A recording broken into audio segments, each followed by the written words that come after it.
buenas tardes a todos, todas y todes.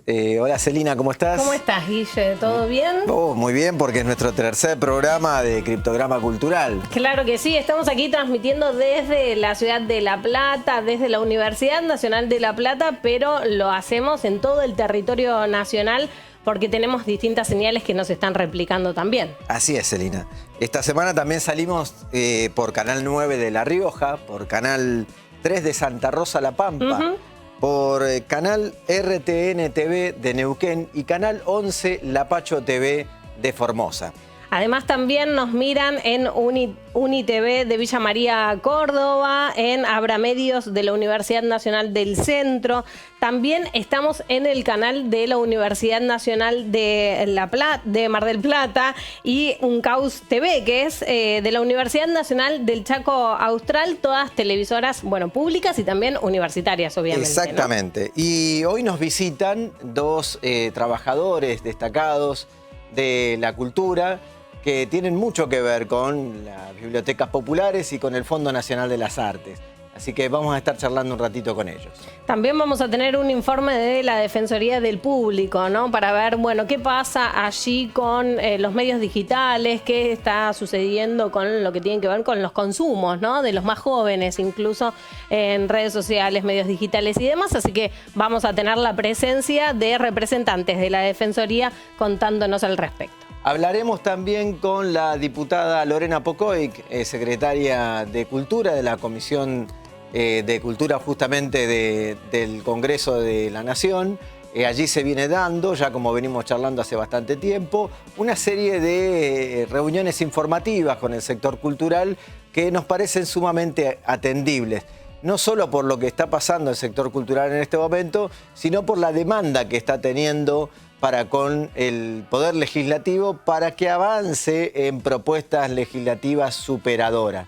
De eso también vamos a hablar en la editorial. Bueno, así que tenemos un programón que invitamos que lo sintonicen.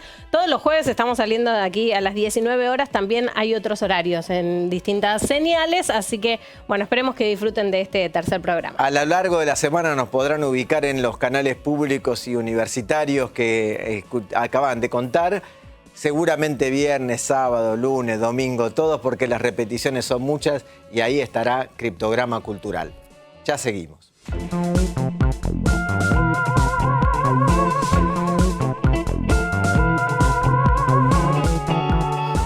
Son muchas las dificultades que el sector cultural viene atravesando desde que asumió el gobierno del presidente Milei.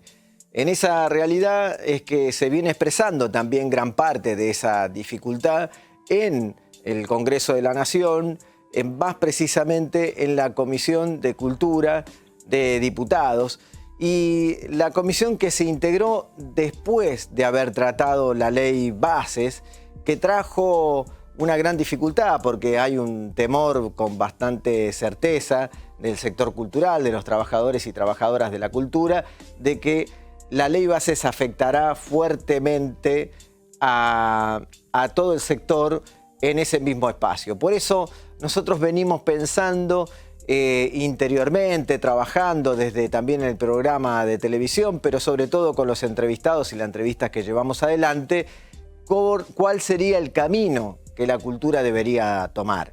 Y en ese camino muchos se expresaron en esta comisión. Para entender de qué se trata lo que se trabajó en la comisión, nosotros trajimos algunos de esos conceptos. Pero antes de ver ese video, quisiera contarles que pasaron ya por la comisión trabajadores, trabajadoras, referentes de la cultura que tienen que ver con la danza, con la autoría, con las artes visuales, con el cine, con la música. Pudimos ver al ex presidente del INAMU, Diego Boris, expresando una gran dificultad que tiene todo el sector cultural. La intervención de la inteligencia artificial adentro de las plataformas digitales y adentro de todo el sistema de producción audiovisual.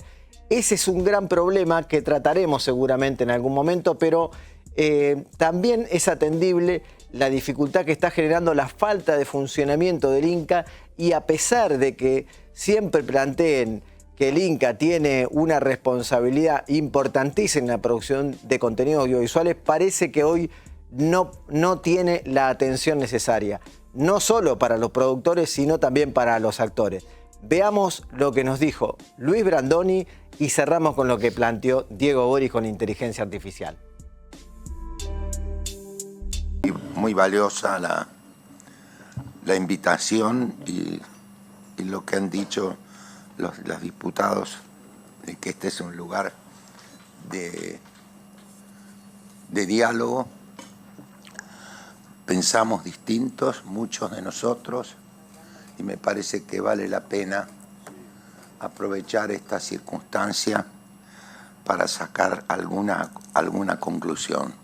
Intentar un balance de la situación cultural del país y después sacar algunas conclusiones para saber qué es lo que está bien, qué es lo que debe seguir siendo, qué es lo que debe mejorar en este sentido.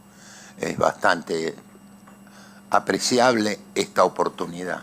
Creo que es necesario revisar las cosas que están mal y lo que podemos estar mejorando de esos mismos organismos.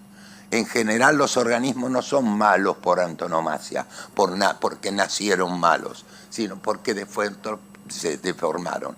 Y es una tarea nuestra, la de los que pertenecemos al mundo de la cultura, tratar de mejorar esos organismos para que sirvan a los fines que para los que están destinados. Gracias. Somos músicos independientes porque buscamos la libertad artística, pero no está bueno que el artículo 93, en nombre de la independencia, se lleve puesto derechos laborales a través de lo que podría ser fraude laboral. También remarcar que no hay duplicación entre lo que es las funciones de la Secretaría de Cultura de Nación, como bien decía Gustavo, y los institutos. Cada uno tiene sus funciones diferentes. Secretaría de Cultura de Nación, hacer política cultural para la sociedad. Los institutos, hacer política cultural para mejorar las condiciones en las cuales se realizan las artes culturales. Por eso necesitamos más institutos de fomento. Que haya normas que permitan convivir ese beneficio de la evolución de la tecnología con lo que es el normal desenvolvimiento de una sociedad. Vayamos cerrando, Fíjense, por favor. le voy a mostrar Diego. un audio mínimo, muy chiquitito, a ver qué les parece a ustedes. Los muchachos peronistas, todos unidos triunfaremos. Y como siempre daremos un grito de corazón. Bueno, escucharon, esto es inteligencia artificial. Esto es inteligencia artificial. Necesitamos una ley que empiece a regular lo que es el uso de la inteligencia artificial. Si no, no vamos a tener idea de lo que es real y de lo que no es real. Esta Cámara necesita darse un debate sobre la inteligencia artificial. Muchísimas gracias. Muchas gracias. Como bien expresaban los testimonios, hace tiempo que la cultura y la producción cultural, la producción comunicacional, trae problemas arrastrada de raíz. Entendemos que no es tal vez la matriz productiva la que se viene cuestionando, sino el contenido. Y nosotros pensamos hace tiempo que es la matriz productiva junto con el contenido lo que debemos reflexionar. Allí también en esas reuniones se viene planteando esto mismo y un concepto que me quedó muy grabado cuando vimos los testimonios. No es sobre lo que hay que impulsar, sino con lo que hay que impulsar en la cultura y en la comunicación. Es con los sectores, con las diversidades, con los sectores que fueron postergados, con la integración social, con cada uno de ellos es que se genera una nueva producción cultural, una diversidad comunicacional y la integración de todas y todas dentro de un proyecto cultural de país.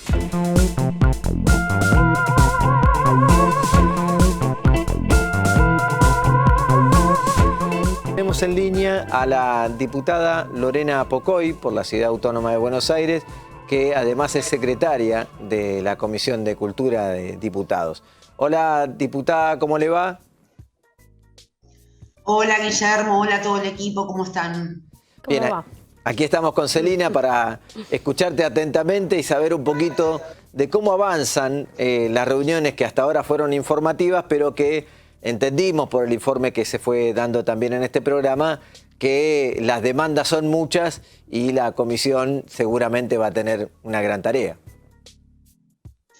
Sí, bueno, hemos recibido, digo, para tener un poco los antecedentes, con el primer debate de la primera versión de la ley Ómnibus, hubo una participación muy amplia de todos los referentes de entidades y diferentes sectores y expresiones de la cultura a nivel federal.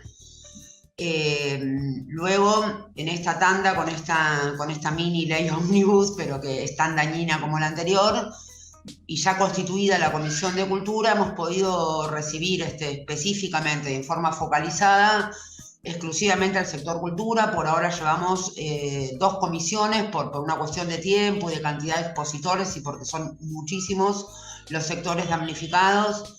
Ya es el segundo encuentro de la Comisión de Cultura, donde llevamos ya más de 30 en cada comisión, en 60 expositores que representan diferentes situaciones de la cultura independiente, el tema de los medios comunitarios, las bibliotecas, el Inca, bueno, todo el tema del teatro, de la danza, diferentes circunstancias que atraviesan absolutamente todo.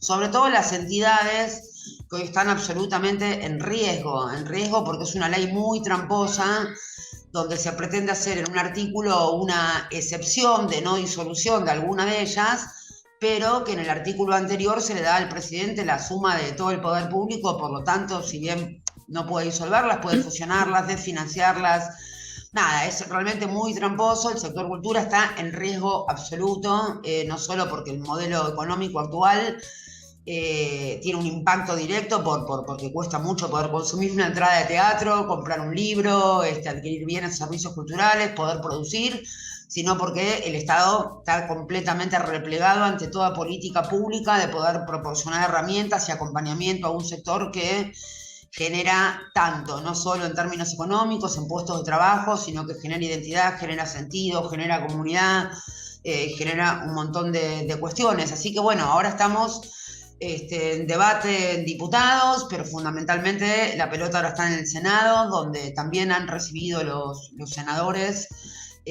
al sector cultural, y bueno, esperamos que esta locura, que este disparate, que esta ley que es absolutamente inconstitucional, nula, de nulidad absoluta e insanable, como dicen los constitucionalistas, logre ser detenida, frenada en el Senado. Esa es nuestra expectativa mayor.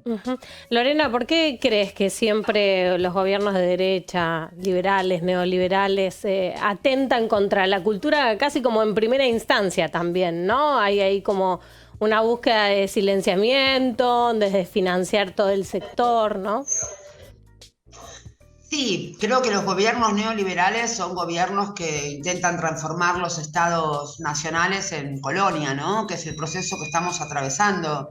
Y si hay un sector que tiene pensamiento crítico, que representa la pluralidad, la diversidad, el federalismo, las diferentes identidades regionales, y cómo constituimos una identidad nacional con una noción de comunidad organizada y de colectivo, y que tiene una expresión enorme. La Argentina es muy vasta en términos culturales y hacia nuestro ADN, a nuestra conformación. Bueno, atenta absolutamente contra ese dilema de patria o colonia que se viene disputando a lo largo de la historia entre gobiernos de derecha y neoliberales, o procesos del campo nacional y popular. Así que creo que este ensañamiento tan grande con el sector cultural no tiene que ver con un tema económico, no tiene que ver con temas de prioridades de agenda, no tiene que ver con decir, bueno, ponderamos primero los pibes con hambre, después los problemas. No tiene que ver con eso.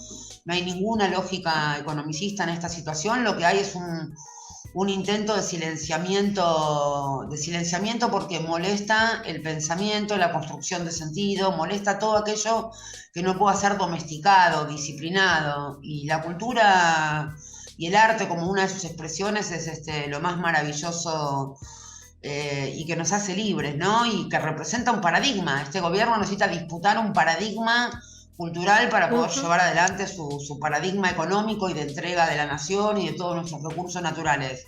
Y la cultura y la educación, que es el otro área donde el gobierno se ha ensañado absolutamente e intenta desfinanciar, cerrar universidades, con expresiones de altos mandos del gobierno diciendo que no todos merecen estudiar, que no todos merecen adquirir conocimiento. Bueno, claramente la cultura, la diversidad, la pluralidad, la convivencia fortalece la democracia y el conocimiento fortalece la idea de un modelo de país con una matriz productiva, con inclusión social, con valores democráticos, con equidad distributiva. Bueno, todo eso es lo que no puede suceder para que nos volvamos a conformar Lorena, en un estatus realmente de colonia. Lorena, realmente muchas gracias por tus conceptos, por la información. Realmente vimos todo lo que pasó en las 2 reuniones informativas.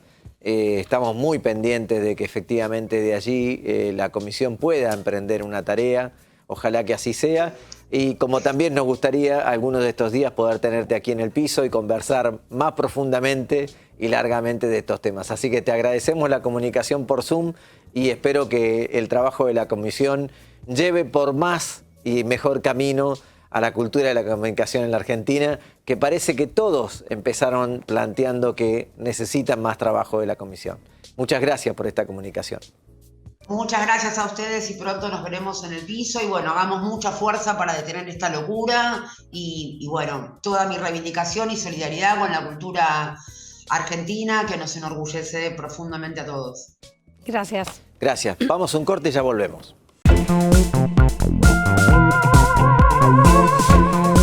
Volvimos aquí a Criptograma Cultural y estamos ahora con 2 invitados que nos honra realmente porque son trabajadores destacados de cada uno de los ámbitos del Estado, que siempre se habla de una manera depreciativa para el Estado y sin embargo el trabajo del Estado es fundamental para que las políticas públicas, en este caso cultural, puedan salir adelante. Sin ellos sería realmente imposible. Está con nosotros Manuel Culén, trabajador en bibliotecas populares, digamos, de la CONAVIP en realidad, y también delegado de ATE en la Secretaría de Cultura de la Nación, ¿no es cierto? Y Fabián Valle, también con nosotros aquí, un trabajador también del Fondo Nacional de las Artes y delegado también de ATE en el Fondo Nacional de las Artes. Manuel, antes de empezar a hablar de nuestro tema que nos interesa mucho, vamos a ver un pequeño videíto, la Feria del Libro del 2023 y del 2024. Vemos el videíto un poquito. No registra a la memoria de nuestra feria que el Gobierno Nacional haya estado ausente, sin un stand, en este evento. La excusa de que la participación del Estado Nacional en la feria implicaba una erogación de 300 millones de pesos no es otra cosa que una flagrante mentira.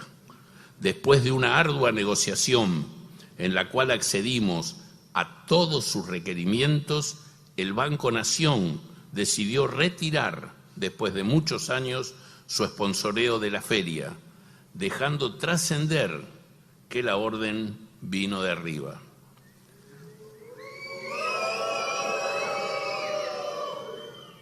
Pero esto no es todo. El presidente de la Nación, luego de despreciar nuestra feria, no se sonroja y pide participar en este espacio, cuya presencia está prevista para el próximo domingo 12 de mayo en la pista central de la Rural. Su participación en la feria, vidriera extraordinaria, implica una serie de erogaciones también extraordinarias que la Fundación El Libro no puede afrontar. Señor presidente, se lo digo con una mano en el corazón, no hay plata.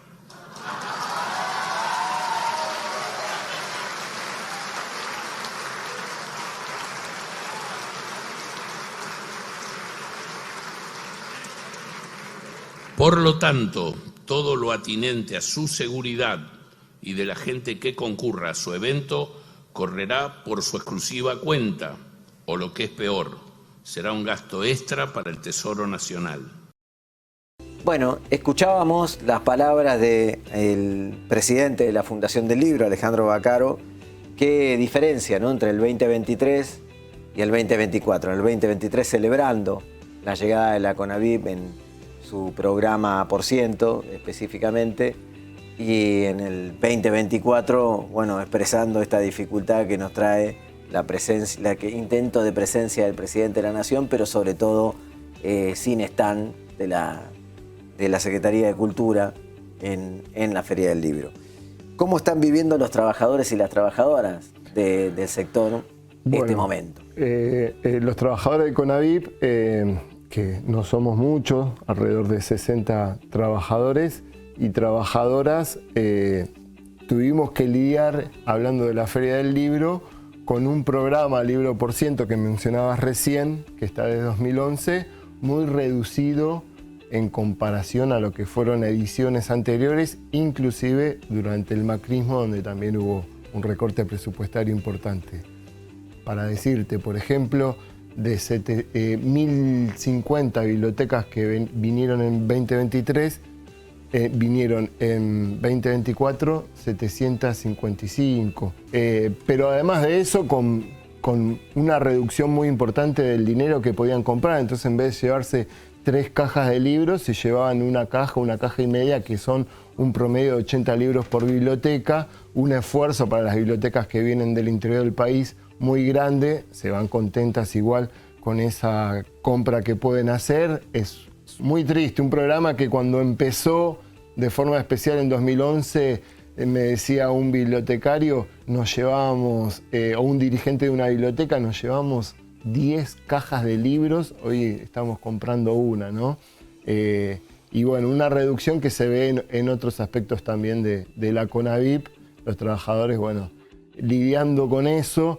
Recordábamos hace unas semanas que la Secretaría de Cultura celebraba la obra y el trabajo de Antonio Gasalla, y se les ocurrió una mejor idea que poner la trabajadora estatal en el CCK a recibir a la gente que iba llegando, ¿no? Alguien que recreaba ese personaje. Un personaje que nosotros criticamos mucho, pero que viéndolo desde esta perspectiva actual de lo que estamos viviendo, es la respuesta que da tal vez una trabajadora que no está tal vez consciente de lo que realmente está detrás de lo que le está pasando, y responde a las quejas de los ciudadanos con gritos, con el atrás.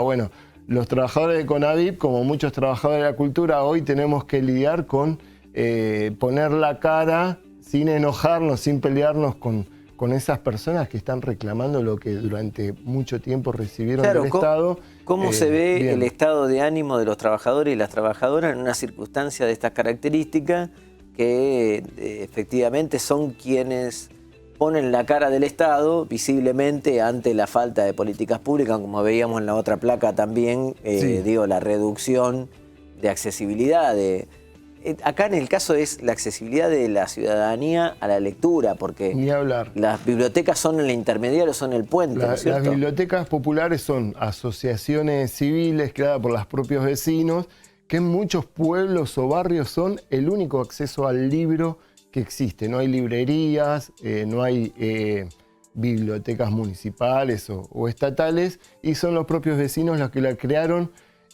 a raíz de el impulso de Sarmiento en 1870. La CONAVIP fue creada en ese año, y ahora los trabajadores de CONAVIP lidiamos con esto, y también con los ataques que vos conocés muy bien, con la ley ómnibus. En primero estuvimos movilizados junto con las bibliotecas populares, por eso también nos conocen. Muchos trabajamos hace muchos años, y los que se fueron sumando en los últimos años comparten ese espíritu y entienden lo que es una biblioteca popular. Entonces estamos más allá del día a día pensando cómo revertir estos ataques a la cultura, Manuel, en general. Fabián, vos que sos un trabajador del Fondo Nacional de las Artes, antes de comenzar a charlar un poquito, vamos a ver un video de presentación del Fondo Nacional de las Artes. Poca gente sabe con precisión qué hace el Fondo Nacional de las Artes, que también tiene ya una trayectoria muy grande y que creo que es importante ver qué impacto ha tenido en la sociedad. Vemos el video y seguimos charlando.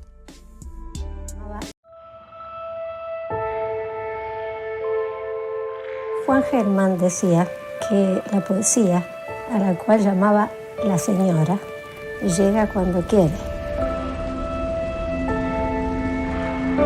La posibilidad de hacer teatro antes de ir a Malvinas fue divertirme. La posibilidad de hacer teatro después de Malvinas fue reinsertarme en la sociedad.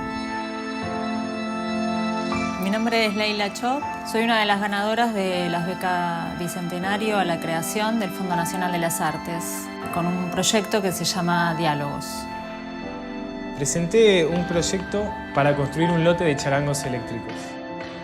Bueno, el proyecto que presenté al Fondo Nacional de las Artes se llama Así de mí, y la intención fue hacer como una especie de recopilación de rituales y danzas andinas de toda la región de la Puna. Cada artista cuando hace sus obras está expresando un montón de cuestiones que son bien personales y bien particulares, pero también está reproduciendo una cuestión, digamos, que tiene que ver con el lugar a donde pertenece y la historia.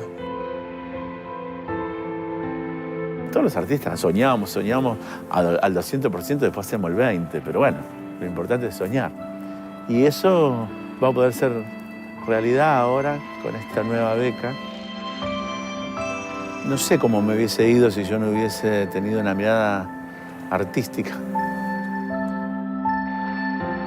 No sé muy bien si le va a quedar a alguien. Lo que sí sé es que a mí me hace sentir viva.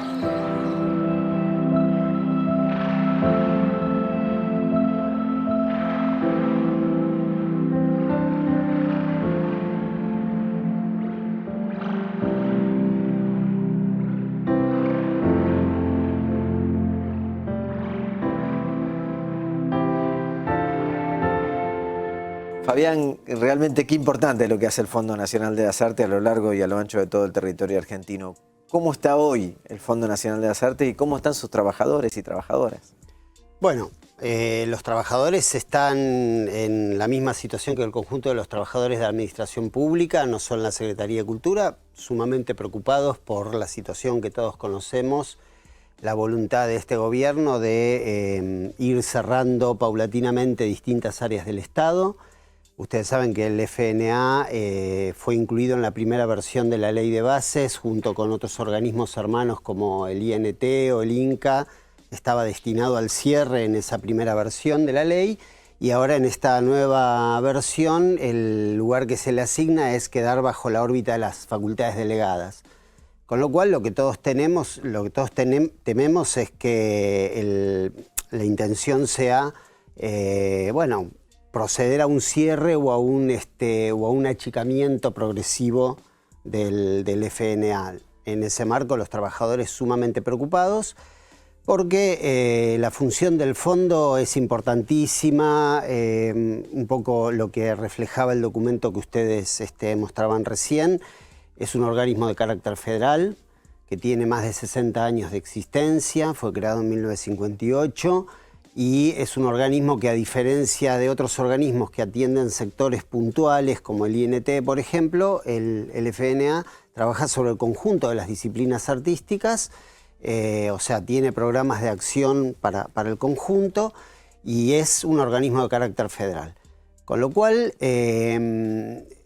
cumple un rol dinamizador de la cultura, el colectivo de los artistas conoce y reconoce perfectamente el rol del FNA. De hecho, allá en diciembre, cuando se supo por primera vez que estos organismos estaban bajo la posibilidad de desaparecer, hubo una reacción muy fuerte del colectivo, de la comunidad de los artistas. Ya vamos a hablar de esto, Fabián, porque nos interesa profundizar, tanto Manuel también.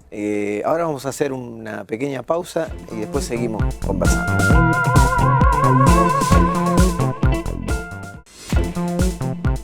UniTV, el canal de la Universidad Nacional Villa María, también se suma a Criptograma Cultural. Desde Villa María, provincia de Córdoba, también analizamos la realidad cultural y de la comunicación.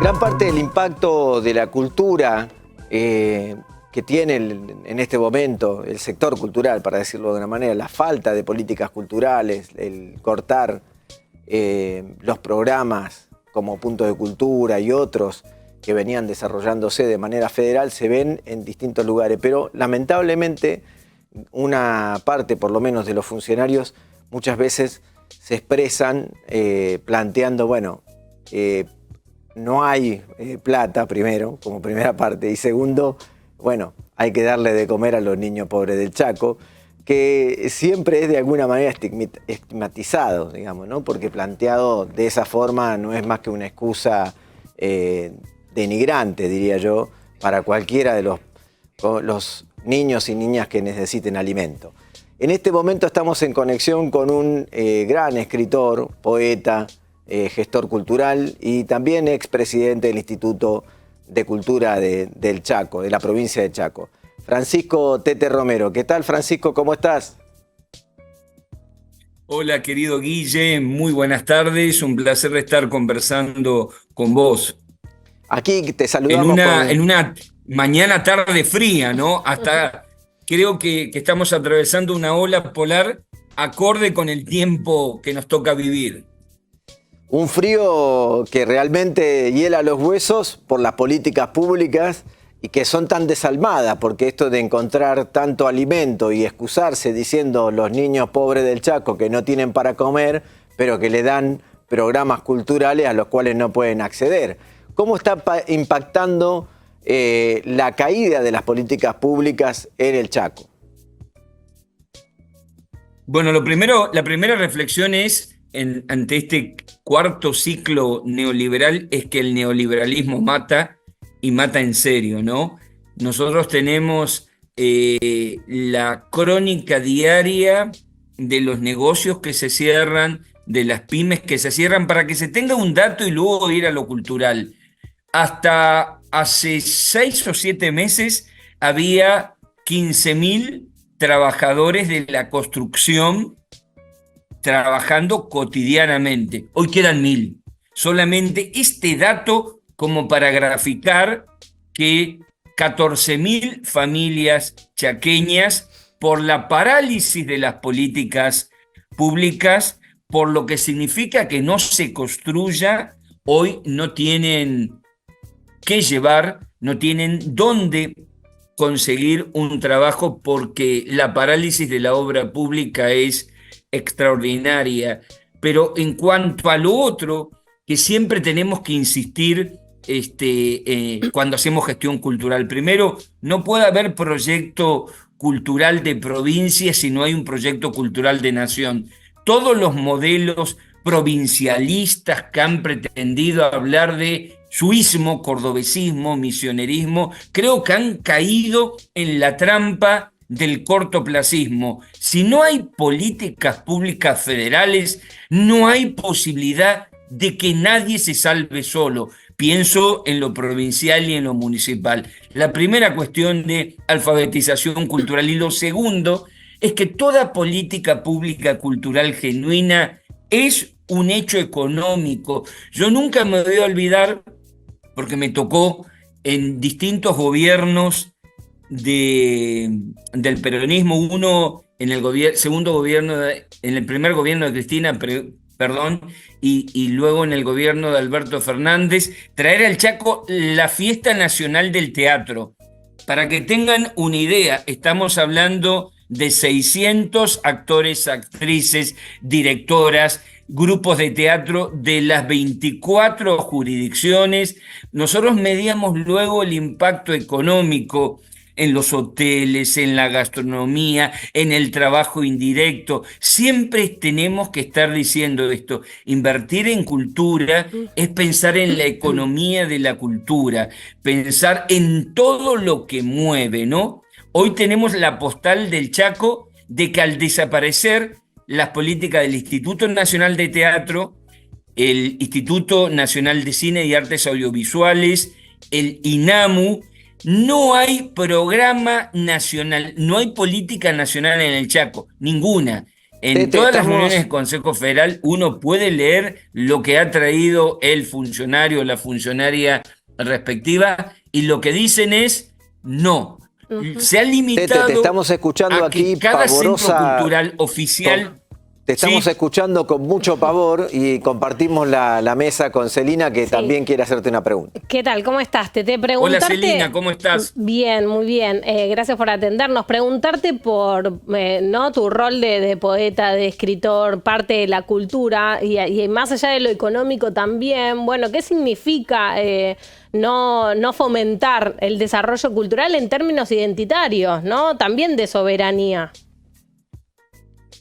Por supuesto, mira, por suerte, para que tengan una idea de lo que pudimos hacer con las políticas públicas nacionales, terminamos de grabar en el 2023, con una Universidad Nacional de La Matanza y nuestro Instituto de Cultura, El Vuelo del Colibrí. Una película que da cuenta de la masacre de Napalpí, que cumple este año, 19 de julio, 100 años, y la experiencia de los excombatientes ¿no? Ahí se metió Linadi, se metió Linay. Hoy, cuando vamos a pasar esa película, tenemos que pensar primero en un espacio no oficial. Estábamos hablando con Edgardo Esteban, que también trabajó el Museo Nacional Malvinas, y fuera de los espacios independientes, a nadie le interesa que esta coproducción con una universidad nacional pueda realizarse. Si vos después paneás en el ecosistema del mundo editorial, yo te puedo decir que en una sola librería editorial que tiene al mismo tiempo imprenta, en estos meses se han perdido 12 puestos de trabajo. Y a la fecha de hoy, nosotros en el 2023 ya teníamos realizada 6 ferias del libro y ya proyectado lo que se venía, una feria del libro donde hicimos ahí una gran innovación.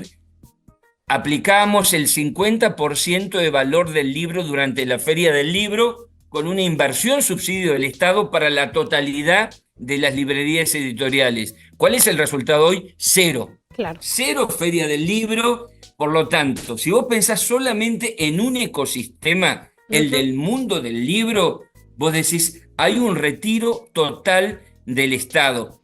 Y frente a las políticas, yo insisto mucho en esto, Celina, frente a los discursos de que este es un problema provincial, este es un problema nacional. Me parece que la batalla cultural más importante, la disputa por el lenguaje, es que no seamos nosotros los que contribuyamos a la disolución de la nación negando que es un problema nacional y federal, más allá de las singularidades provinciales. Claro. Gracias, Tete. Nos vamos a quedar con esas palabras finales que fueron realmente muy importantes para nosotros. Creo que es bueno compartir entre los hacedores culturales, los trabajadores y trabajadoras de la cultura, la mirada de cada una de las provincias, y para eso llevamos adelante este programa. Te agradecemos mucho la participación. Esperamos pronto también el lanzamiento del Congreso Federal de Cultura de Chaco, porque sé que se estuvieron organizando allí y que podamos participar de forma conjunta. Muchas gracias, Tete. Nos vemos. Muy amables, que tengan excelente jornada. Un abrazo, gracias. Nos vamos entonces a la pausa y seguimos con el siguiente bloque de Criptograma Cultural.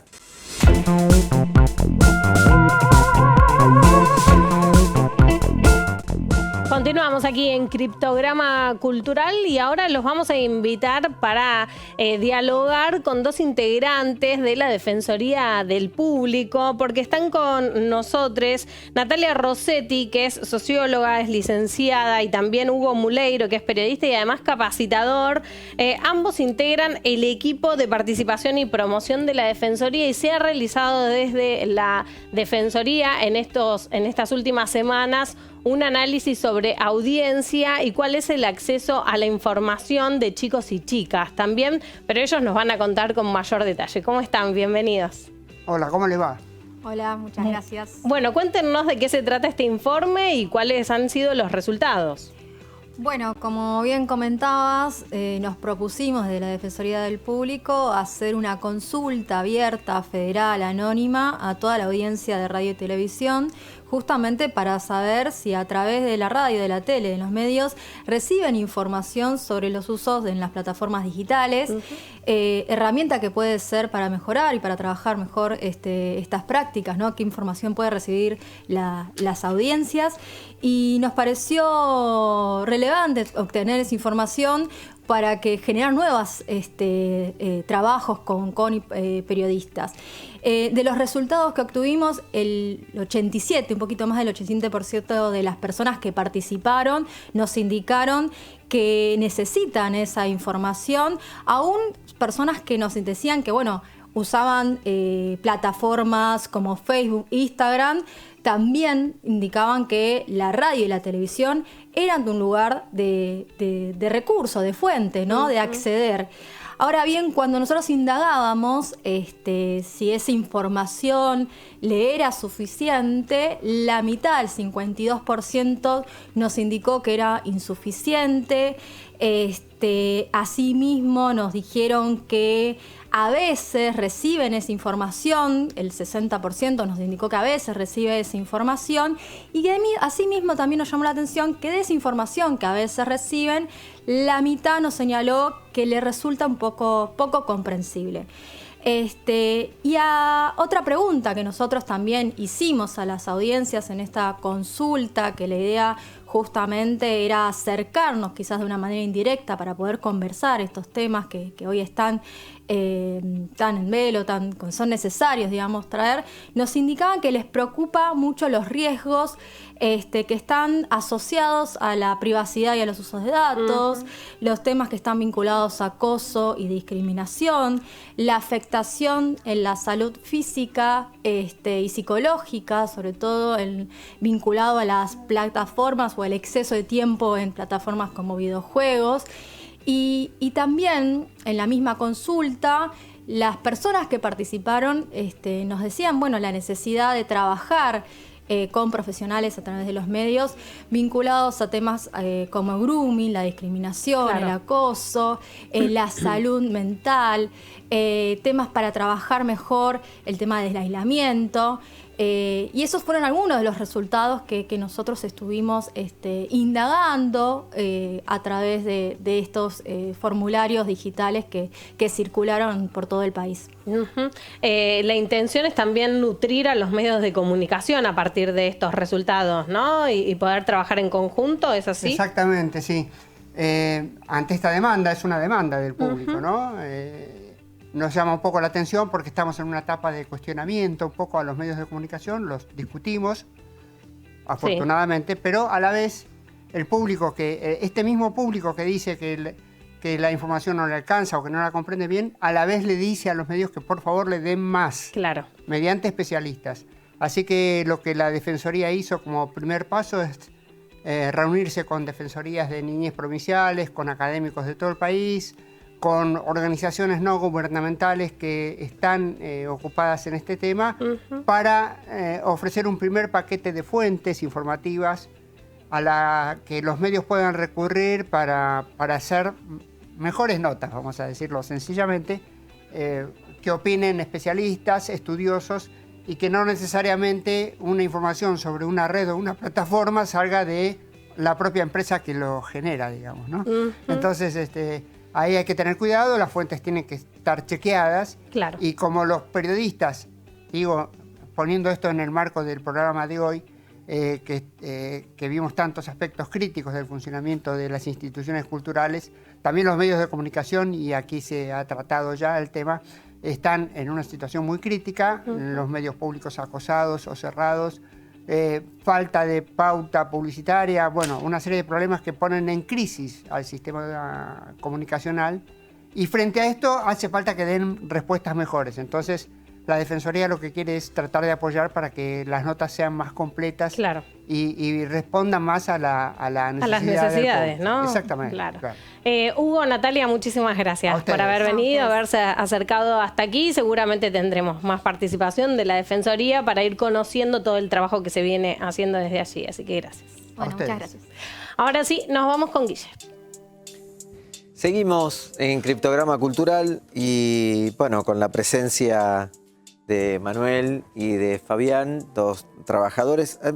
A mí me quedó pendiente, Manuel, preguntar cuál es la especialidad o el expertise, como se suele decir, de los trabajadores de la CONAVIP de alguna manera, porque son pocos, pero son muchas las bibliotecas populares y entonces el trabajo me imagino que también debe ser mucho. Así es, hay alrededor de 1.500 bibliotecas populares.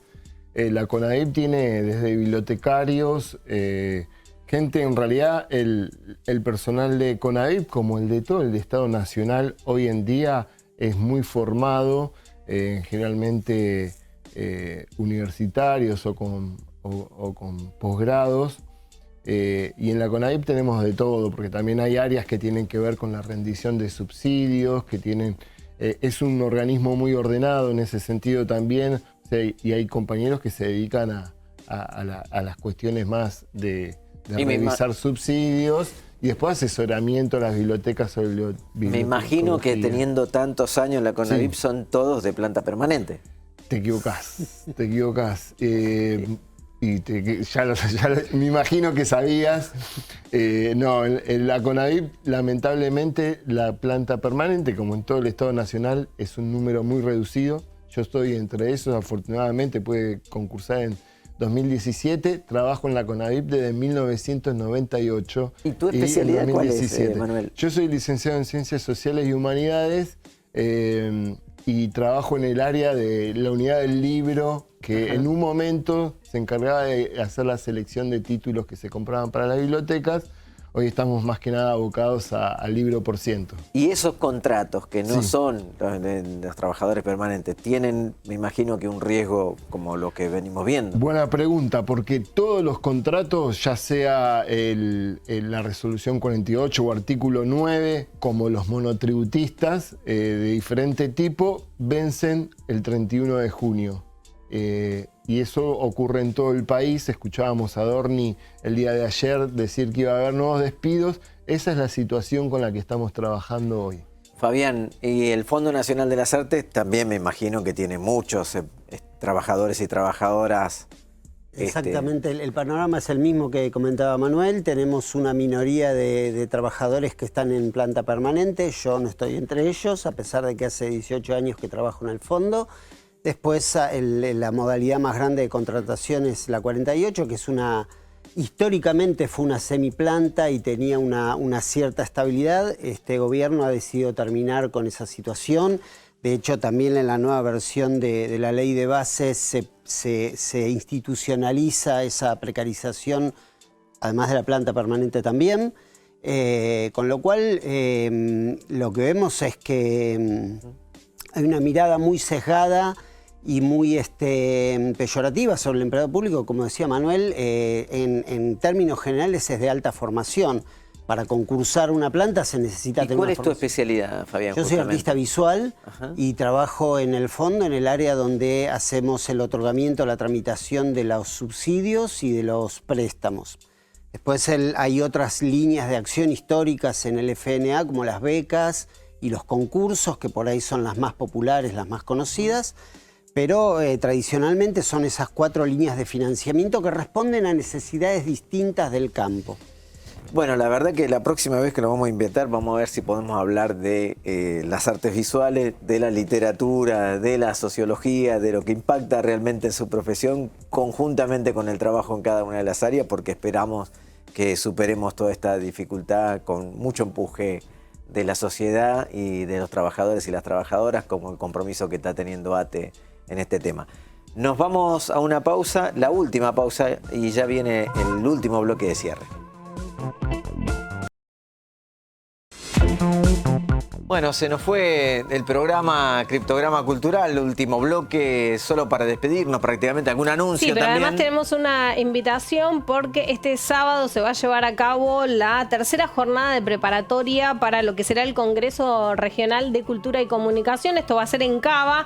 El encuentro es entonces el 1 de junio de 14 a 19 horas en la sede Estación Buenos Aires de la Facultad de Filosofía y Letras de la UBA. Así que quienes quieran acercarse están invitadas a participar. Avenida Suárez al 3000, allí es la dirección entonces para esta tercera jornada de preparatoria, ¿no? Este sábado seguramente estaremos allí participando, viendo, ¿no?, este debate que me parece tan importante porque la cultura y la comunicación nos atraviesa a todos, todas y todes, y agradecidos con la audiencia y también con la gente que ha participado. Claro que gracias a la Defensoría del Público, gracias al ATE, al Fondo Nacional de las Artes, a la CONAVIM, que han participado. Les agradecemos y esperemos que la hayan pasado amenamente a pesar de las dificultades que estamos transitando. De las noticias, ¿no? De la información.